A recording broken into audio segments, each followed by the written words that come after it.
reunião ela é periódica, a cada 15 dias. A gente chama o grupo de C6. C6 vem de uma série de palavras que começam com C, entre elas principalmente confiança e cripto, né? E a gente tem dedicado esses momentos aí para sincronizar um pouco várias coisas desse ambiente. Não tenho nenhum aviso importante para dar, que tenha acontecido nesses últimos 15 dias, apesar que o mercado de cripto está bem maluco, né? Mas fora isso, acho que não tem nenhuma questão muito importante. Se alguém quiser comentar alguma coisa, se alguém que nunca teve aí quiser se apresentar, também fique à vontade.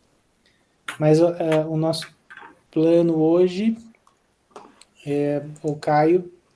Então, no encontro passado, o Felipe comentou sobre um incidente Luna e precisamos aí de algum voluntário para comentar algum tópico interessante na próxima reunião daqui a 15 dias.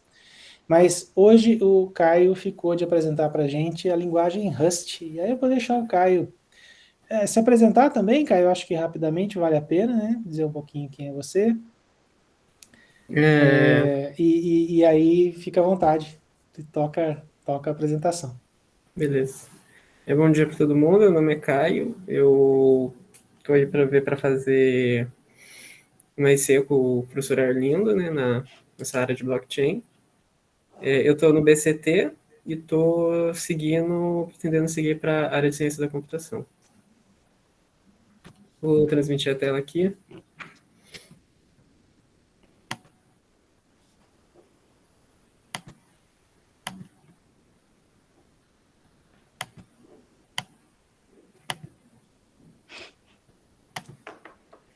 Está aparecendo a apresentação aí para vocês? Está aparecendo a tela do Google Drive, inclusive os thumbnails do lado esquerdo. Então.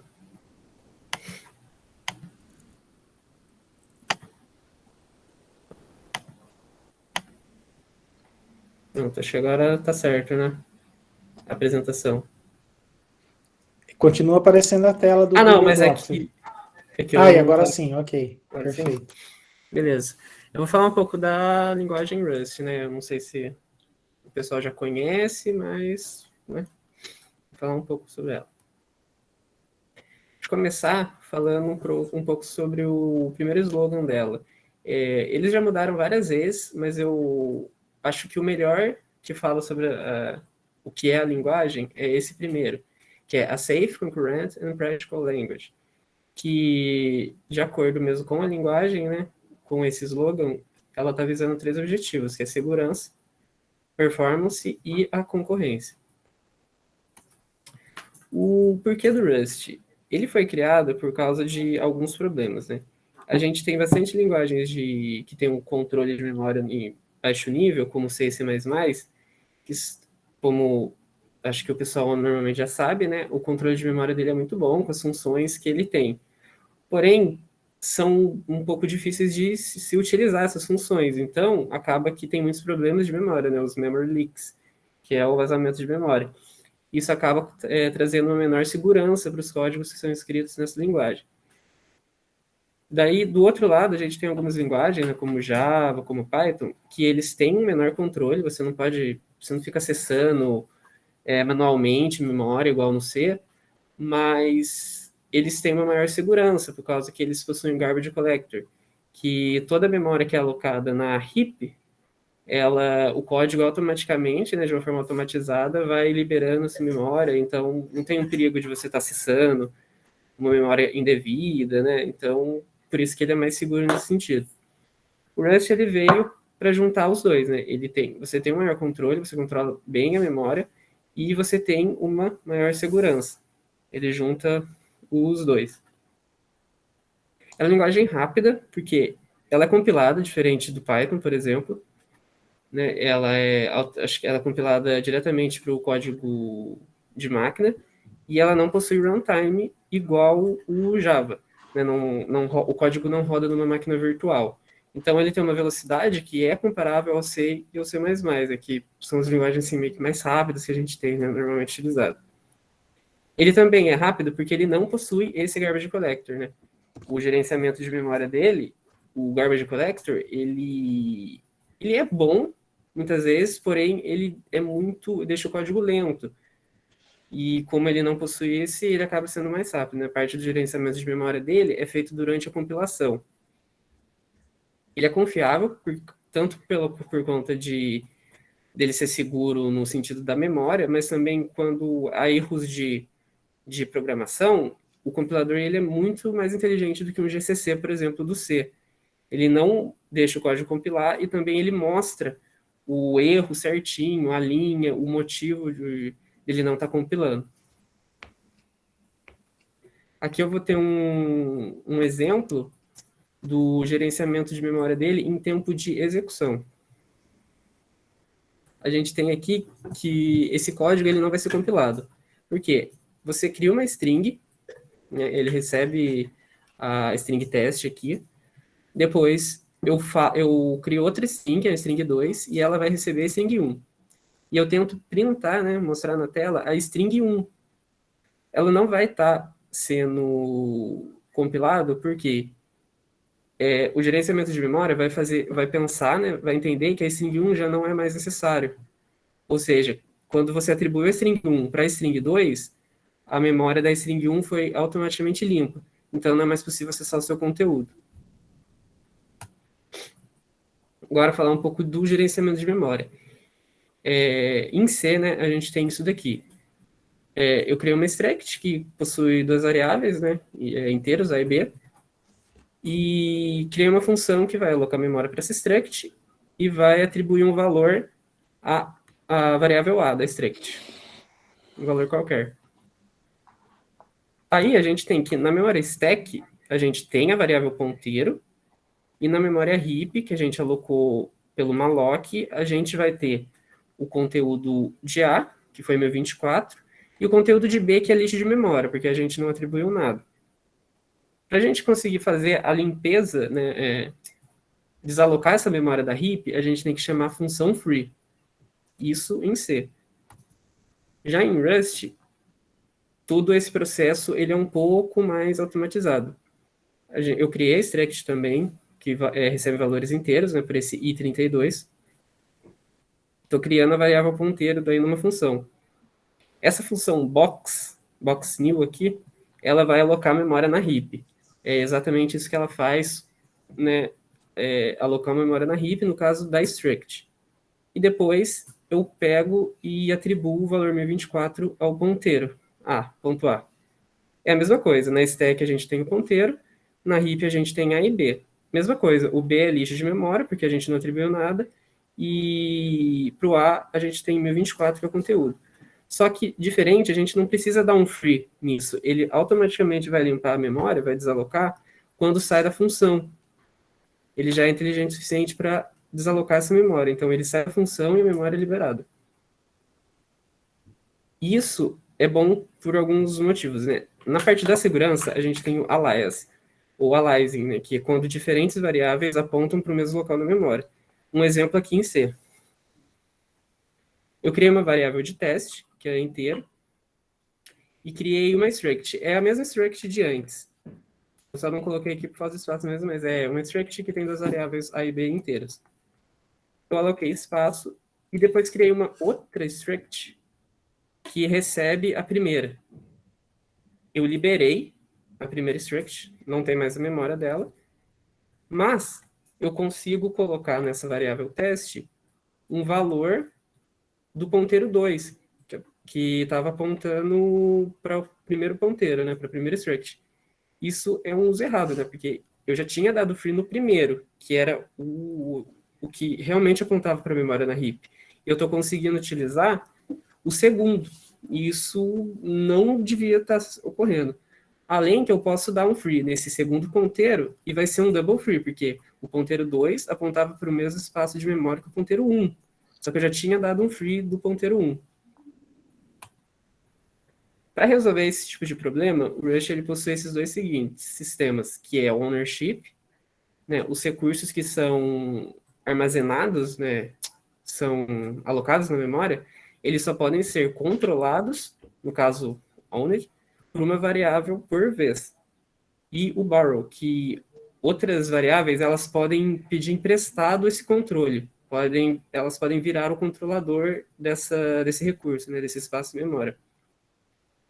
Aqui um exemplo do ownership, que a gente tem que a variável ponteiro, ela controla o espaço em memória na heap de ponto A. Né? Na verdade, é o mesmo exemplo de antes. Ele só mostra, né, que o ponteiro, ele é o owner de ponto A. É porque ele que está controlando. Aí, como que eu posso fazer para ele não ser mais esse controlador, né? Uma outra variável C. Entra o borrow. Aqui é um código que não é compilado. A gente tem uma função que vai receber aquela struct e eu vou colocar que o conteúdo dela em A, do ponteiro, é 1024. Ele está controlando. Se eu chegar na main, eu não consigo mais printar.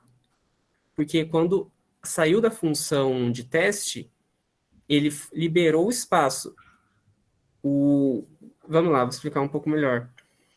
A gente tinha uma struct que é ponteiro main. Isso no main. Eu atribuí o valor para A de 1 e o valor de B de 2. Depois eu chamei a função de teste, passando essa struct, né, ponteiro main, e alterei o valor de A. Quando essa função sai, lembra que automaticamente quando você sai de uma função, o Rust ele libera a memória. Foi isso que aconteceu. Ele liberou a memória de A. Ele virou o controlador dentro da função e liberou a memória. Depois, quando você sai dessa função e volta na main, essa memória já não existe mais. Ele não vai printar nem 1, que era o valor original, nem 1024. Ele não vai printar nada, exatamente pelo erro aqui. O valor ele foi emprestado para o ponteiro dentro da função teste. Quando a função acabou, o valor foi liberado da heap e já não existe mais conteúdo. Então, dentro da main eu não Caio, consigo mais printar nada. Oi. aí, isso aí é bem interessante, né? Uma mudança bem significativa em relação às linguagens comuns, né? Uhum. Agora, deixa eu ver se eu entendi. Então, por default, quando eu passo uma área para uma função, aquela área vai embora, né? E aí, como é que eu faço para manter se eu quiser manter alguma coisa? Porque também, se eu copiar para outra variável, também não dá, né? Porque ele joga fora a cópia antiga. Sim, é uma forma meio parecida com C. Em C, quer dizer, não é bem parecido, né? É só a escrita que é parecida. Em C, a gente consegue acessar os conteúdos utilizando o e-comercial. E no Rust é da mesma forma. Quando você quer, eu não me lembro se tem algum exemplo aqui. Eu acho que tem, se tem. Eu já vou chegar nele. Tá bom, beleza. Mas quando você usa o e-comercial, você não dá o controle, né? Você não transforma outra variável em controlador. Você só passa o conteúdo para ela mesma. Então é como se fosse uma cópia. Então você É o que não a perde o gente, conteúdo. é o que a gente chama de referência. Tá, entendi como é Isso. que vai ser. Tá bom, beleza. Aqui. No exemplo anterior, vimos a perda de controle de uma variável por meio de um empréstimo entre funções, né? No caso, eu passei para a função de teste e depois voltei para main. Mas isso pode ocorrer dentro de uma função também, por meio das chaves, que é em Rust chama de contexto. Aqui, tudo vai acontecer dentro da main. Eu crio uma string, né, recebe uma string teste, aí dentro das chaves, eu crio uma outra string, e essa string B recebe A, que é o mesmo exemplo lá do começo.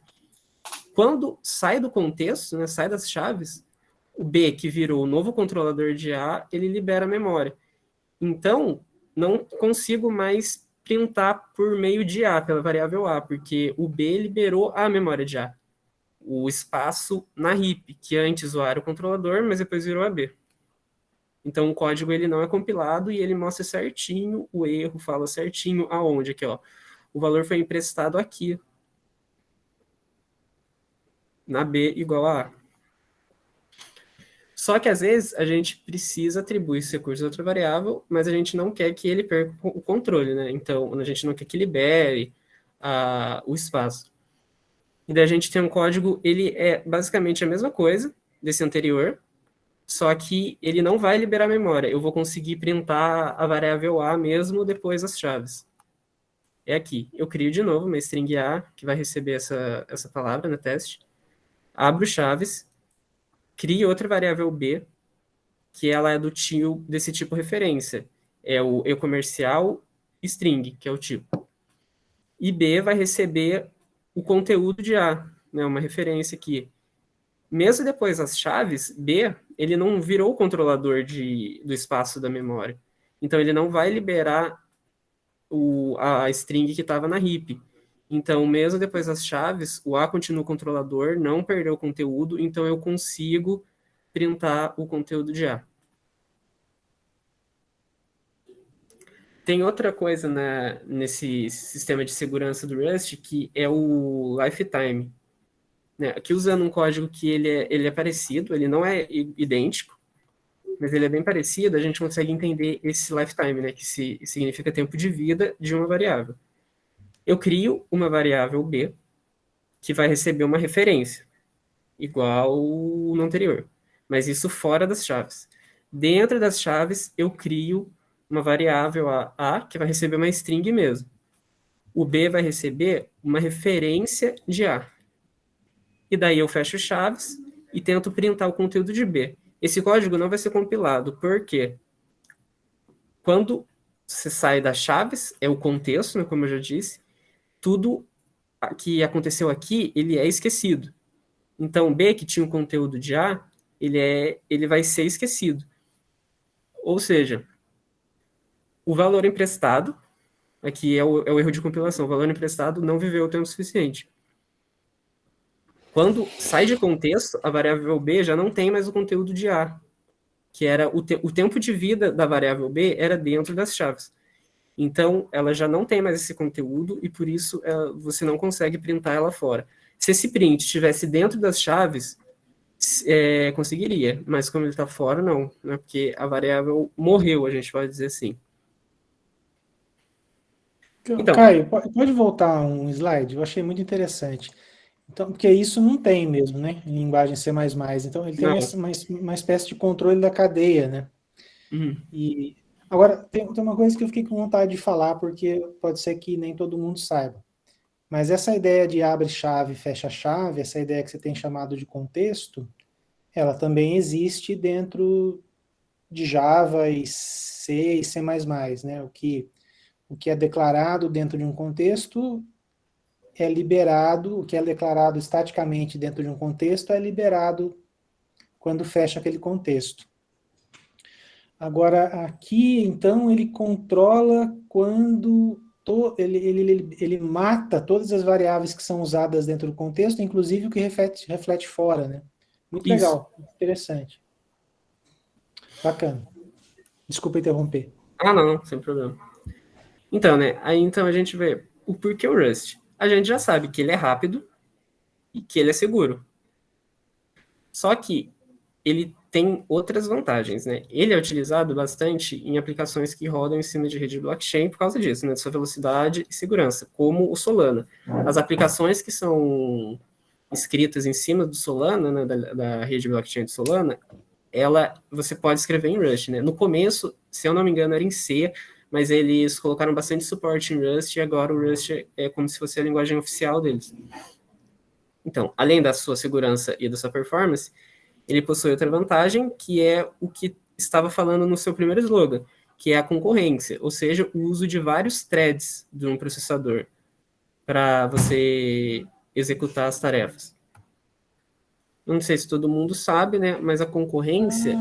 Mas ele fica thread safe, né? Fazendo esse esquema anterior que você mostrou, ele fica. Eu posso ter várias threads, nenhuma thread vai estar batendo na mesma variável, né? Sim, porque só uma vai estar podendo Usar controlar. na área. Que é Muito bacana. exatamente. Eu acho que vai falar um pouco mais aqui na frente. Que. Né, quando chegar lá, a gente volta nisso. Beleza, desculpa interromper de novo, Não, mas não. eu não resisti. Vou ficar quieto. Eu vou explicar um pouco o que é a concorrência, né? A concorrência, como eu falei no slide anterior, fala aqui de novo, é o uso de vários threads na execução de diferentes tarefas, né, que são as tasks. Na programação concorrente, a gente pode ter a programação não paralela e a paralela. Essa diferença está em como essas tarefas são executadas. Aqui tem o exemplo, né? A não paralela, cada thread vai executar uma tarefa diferente, não ao mesmo tempo. Ou seja, o primeiro thread vai executar essa tarefa, depois o segundo thread vai executar essa outra, depois o primeiro thread volta e executa uma outra, depois o terceiro vai e por assim vai. Nunca executando 2 threads, 3 threads ou quantos threads tenham, não vão executar tarefas diferentes ao mesmo tempo. Isso é a não paralela. Já na programação corrente paralela, eles executam tudo ao mesmo tempo, né? Que mostra várias tasks diferentes, que duram, né, tempos diferentes, em threads diferentes, e tudo está funcionando ao mesmo tempo. Aí tem uma frase aqui que eu achei muito boa, né? Se um único computador, né, um processador, consegue resolver um problema em N segundos, podem N computadores resolver um problema em um segundo. A gente pode falar processador como threads mesmo. Isso mostra que, atualmente, né, como a gente tem alguns problemas, alguns limites, umas limitações na computação, que é o clock, né? Os processadores já atingiram valores de clock muito altos, que já não é mais possível você atingir clocks mais altos por causa da arquitetura dos processadores, né? Porque quanto maior clock, mais o processador vai esquentar, todas essas coisas. Então, eles estão apostando em processadores multithread, né? Com várias unidades lógicas de processamento. E por isso que a concorrência, nesse contexto, é o que vai fazer você chegar a maiores velocidades na execução dessas tarefas. Porque daí você vai ter vários threads funcionando junto para executar as tarefas. Só que a concorrência, ela tem alguns problemas. Entre eles, é o race conditions, que são quando diferentes threads acessam informações ou recursos em uma ordem correta, e os deadlocks, que quando 2 threads ficam esperando um ao outro, impedindo que eles voltem. Aqui tem um exemplo do race conditions, né? A gente tem aqui um if da conta de uma pessoa que tem uma operação a ser processada. E essa operação é o depósito. Aí, como você tem essa operação a ser processada, a gente vai depositar um valor na conta dessa pessoa. Só que acontece, se 2 threads verificarem ao mesmo tempo que tem uma operação pendente de depósito, eles vão entrar no if os dois ao mesmo tempo e 2 depósitos vão ser feitos, né? Vai ser um if duplo. Os 2 threads vão estar entrando no if, os 2 threads vão estar realizando depósito. E isso não pode acontecer, né? Isso num contexto da blockchain mesmo, você vai estar fazendo uma transação, você vai estar fazendo 2 transações ao mesmo tempo, que, né, não devia estar acontecendo. Aí o Rust, ele consegue driblar esses problemas com o que eles chamam de Fearless Concurrence, que é uma abordagem que eles têm nessa programação no uso de vários threads. Eles mesmos dizem que, né, permite a escrita de um código livre de bugs e fácil de refatorar, isso de acordo com o livro The Rust Programming Language. No começo, né, eles achavam que os problemas de memória e os problemas de concorrência seriam diferentes, mas depois eles viram que o sistema de ownership, né, de controle das variáveis terem acesso a espaços de memória, os problemas de programação concorrente seriam resolvidos com esse mesmo sistema, que foi criado visando só o gerenciamento de memória. Então, né, a Rust trabalha com o modelo 1 para 1 de thread, para trabalhar com threads, né, e ela já vem incluso na biblioteca padrão dele. Aqui a gente tem um exemplo de um código, né, que a gente tem que chamar a biblioteca, né, standard uthread. Aí a gente tem a main. A gente vai criar, né, vai spawnar aqui, criar um thread novo. Esse thread vai fazer um for simples, que vai printar de 1 a 5, de 1 a 4. Só vai printar, né? Vai ser um for ali para printar. E fora desse thread, na main também, vai acontecer a mesma coisa. De 1 a 4 ele vai printar. Quando a gente roda esse código, o que vai aparecer é isso daqui. A thread principal. A thread principal é a thread que é criada quando você chama a função main. E a gente tem o thread que é criado chamando a função spawn. Ele vai rodar, vai printar 1, 2, 3 e 4 da principal, e depois ele vai printar a 1, 2, 3 e 4 da thread criada. Duas threads não podem funcionar ao mesmo tempo, justamente para elas não acabarem fazendo as mesmas funções, que é o controle. As variáveis não podem estar realizando a mesma coisa. A gente tem até uma função que é sleep, thread sleep, que daí você para essa thread criada, por exemplo, ou até a main, e a outra entra em contexto, para as duas não terem um problema de controle, né, de acessar a memória indevidamente. Caio, Oi. posso interromper de novo? Antes, um parênteses. Você leu alguma coisa a respeito de por que que... Porque, assim, é uma briga muito antiga, né? Se o vetor, se o array começa no 0 ou no 1, né? E ali, por que que ele vai até 4? Você viu alguma discussão a respeito? Qual que é a lógica do ir até 4? Então, isso eu não cheguei a ver, eu estranhei um pouco, mas eu acabei aceitando mais por hora. Eu Porque é não antinatural, né, pra gente. sim, Já era antinatural a ideia de linguagem C sim, começar os começar em vetores em zero. 0, né? Aí, beleza. Aí eles resolveram aqui adotar a ideia de 1, mas aí ficou 4 ali, continuou antinatural para mim. Tá bom, se um dia você tropicar nesse ponto aí, Não conta é, pra gente. eu já até vou buscar isso aí. Eu não sei se é um problema do for mesmo, ou se é relacionado a ser as threads que estão funcionando. Mas eu acredito que não, porque fora do Não thread deve ser spawn das threads, acontece também. Eu Agora, outra, vou. a pergunta válida de fato no contexto aqui é que ele começou printando a principal, né? O que é meio antinatural para mim também. Você sabe dizer se tem Ah, eu acho alguma que lógica? porque eu chamei a função thread spawn primeiro, né? Eu acho que é isso que o senhor está É. perguntando. Então, é porque o que acontece? Por mais que eu tenha chamado a função antes, a thread que está funcionando é a thread principal, porque ela foi criada aqui. Quando você chamou a main, a thread principal foi criada. E depois essa thread secundária que foi criada.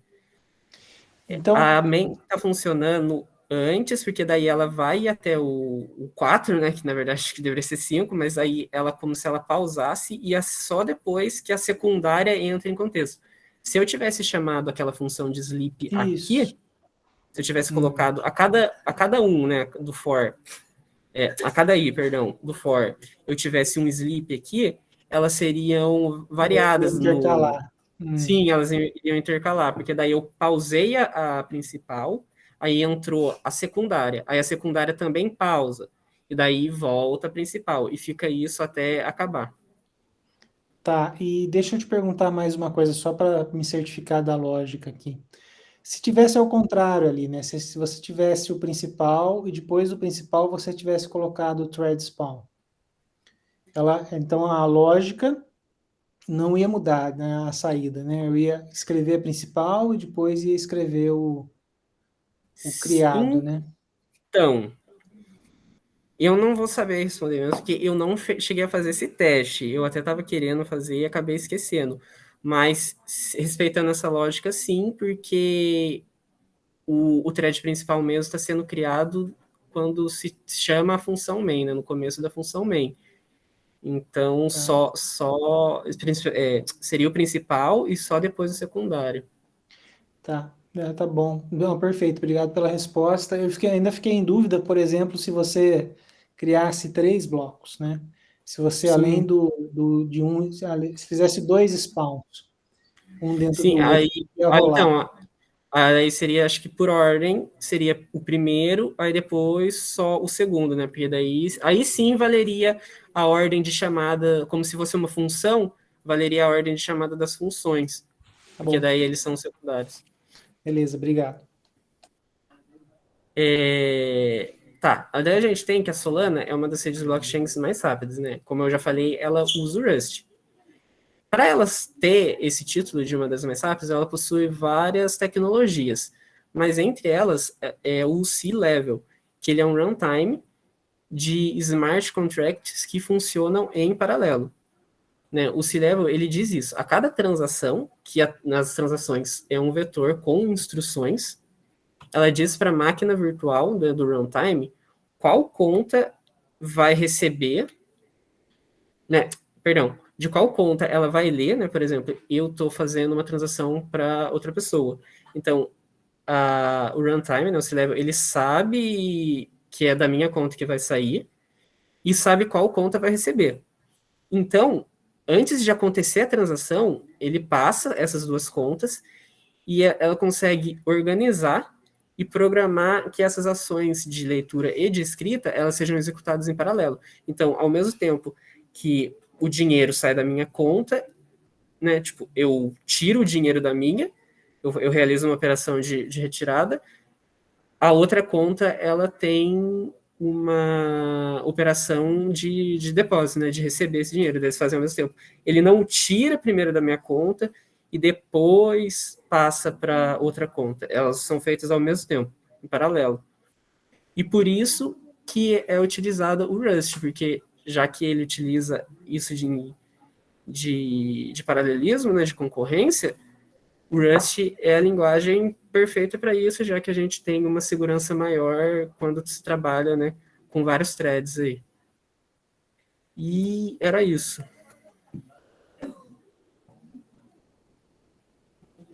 Bom, entendido. Achei a sacada de isolar as referências de memória sensacional. Agora eu fiquei pensando aqui no problema, né, que isso pode gerar. Bom, primeiro acho que vale a pena dar uma revisada, né? Não sei se todo mundo pegou a ideia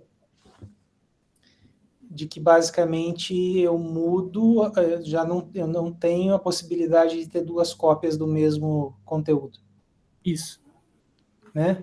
Acho que E é ao boa, fazer boa. isso, eu resolvo os problemas de safety, né, da Isso. thread, né? É muito legal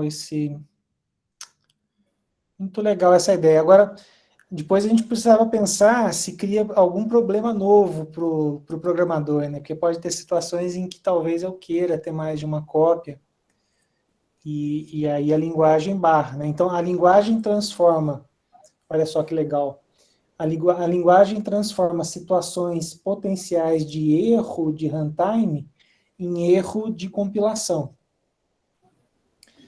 né? Ou seja, eliminando os erros, né? Boa parte deles. Muito legal, achei muito bacana. O que você achou, Caio? Assim, agora eu perguntando sua opinião subjetiva da linguagem, né? Você, E, além dessas melhorias técnicas, assim, você gostou da linguagem? Acho que é essa a pergunta. Né? sim, porque acho que fica principalmente no que se fala da parte da compilação. Porque em C, muitas vezes a gente faz um código, né, que aparentemente está funcionando, ele é compilado, aí ele chega em determinadas partes e ele dá os problemas, né? Da segmentation fault, coisa assim. E aqui não, aqui você vai fazer o código e ele não vai compilar. Se vai ter algum tipo de erro aí, seja de memória ou seja de outra coisa, ele já não vai compilar e o compilador ele é extremamente inteligente de mostrar certinho onde é o erro e o que é o erro bem especificamente. Então, eu acho que isso é uma das principais coisas que acho que as pessoas normalmente podem gostar do Rust, né? Além dele ser rápido, tudo. Mas acho que essa parte de confiabilidade, porque às vezes você faz um código que, né, de novo, aparentemente está certo, ele é compilado, mas ele fica dando erros dentro, né, enquanto ele roda, e você tem que ficar procurando onde seja, né, usando debug ou outras formas assim, já que não, você vai escrever o código, vai testar, ele está com erro, ele já não vai ser compilado. Então, você já consegue saber que o código já vai dar um problema em um lugar específico, então você já vai lá e arruma. Tanto, acho que a velocidade que você gasta, né, para resolver os problemas é maior, e também a segurança, né, porque às vezes o bug, né, o erro acontece num lugar muito específico, que às vezes, quando você estava testando, você às vezes não se deparou com ele. E depois que você coloca a aplicação para rodar mesmo, alguma pessoa que esteja utilizando seu código vai chegar no erro e, né, se dependendo de qual erro seja, né, isso já vai ser evitado programando em Rush mesmo. É, muito legal. Eu acho que vale, tá perfeito essa apresentação da diferença. E aí, do ponto de vista do programador, se eu quiser fazer alguma coisa que usa uma mesma área de memória em mais de um lugar, eu tenho que explicitamente fazer o borrow, né? Isso. Então, eu acho, bom, achei uma sacada muito boa. Achei a Né? sacada bem. Para quem está acostumado com C, eu acho que o começo é um pouco chato, né? Por Isso, exemplo, ele fica você já está chatinho, né? acostumado a ter várias variáveis que aponta uma para outra, para outra, para outra, para outra. E daí você chega Exato. aqui e você não consegue fazer isso. Aí você tem que usar alguns artifícios aí, né, que a linguagem tem, para você conseguir fazer as mesmas coisas que em C você faria normalmente. Mas acho que é questão de costume. Depois que você acostuma, inclusive você prefere usar isso, né? Porque deixa o código mais seguro, essas coisas assim. Porque, na verdade, é assim, o problema é a escrita numa mesma área de memória por mais de uma thread, né? Sim. No fundo, esse é o problema. Quando é leitura, em geral, isso não é um problema. Mas agora eu tô tentando chegar no problema criado pela solução, né? Então, Rust faz uma solução, mas isso cria um outro problema. Então, quando eu quero ter várias threads lendo a mesma área de memória, isso tem que ser feito explicitamente alegando o borrow, né? Então, bom, achei a solução muito boa. Assim, Sim. quem observou aí, né, que o problema está no acesso de várias threads à mesma área de memória, merece um prêmio. É que Eu acho que às vezes mesmo. aqui na apresentação fica um pouco de entender, eu até tentei colocar o código e os erros de compilação, tudo, mas se você pegar e programar mesmo, ficar fazendo alguns testes, você vai percebendo aí que você não consegue ficar fazendo esses acessos mesmo, né? Eu acho que o mais interessante é você pegar e testar mesmo esses Uhum, exemplos que eu dei e alguns outros, assim. bem legal. Bom, o pessoal tá meio quietinho aí, vamos ver se o pessoal tem dúvidas. Bom, achei sensacional, cara. Pessoal, dúvidas aí?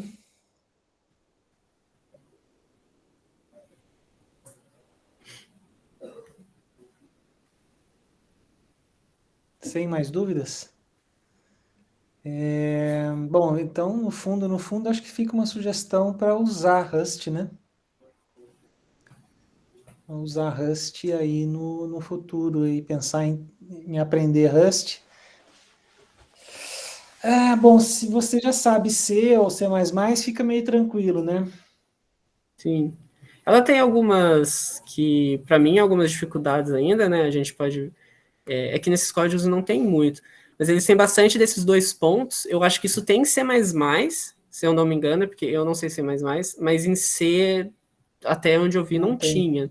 não tem. Então, às vezes fica um pouco complexo, que você chama muitas mini funções, assim, e às vezes é com ponto, às vezes é com dois pontos, aí fica um pouco Uhum. confuso. Mas depois que você vai entendendo como cada uma funciona, o que cada uma faz, aí eu acho que já vai facilitando. Tá. Bom, acho que é isso, né? Bom, achei bem legal. Você usou algum livro específico? Só o The Rust Programming Language. Tá. Ele tem uma versão no site mesmo, ele já tem, não precisei usar o PDF. e daí lá ele é de graça, né? É como se fosse a Uhum. documentação do código, então qualquer um vai lá. Eles já têm vários exemplos, alguns exemplos, na verdade, eu peguei de lá, modifiquei algumas coisas para ficar mais fácil, né? Coloquei em português, mas ele é bem bom. Não, legal, então fica essa recomendação de referência também. O ambiente de compilação é tranquilo, né? Tranquilo de usar, né? Sim, Instalar e tal. você instala o cargo, e daí com o cargo você já vai chamando as funções lá para ele criar as pastas, tudo, com um arquivo main já, depois você pede para ele compilar e depois pede para ele rodar.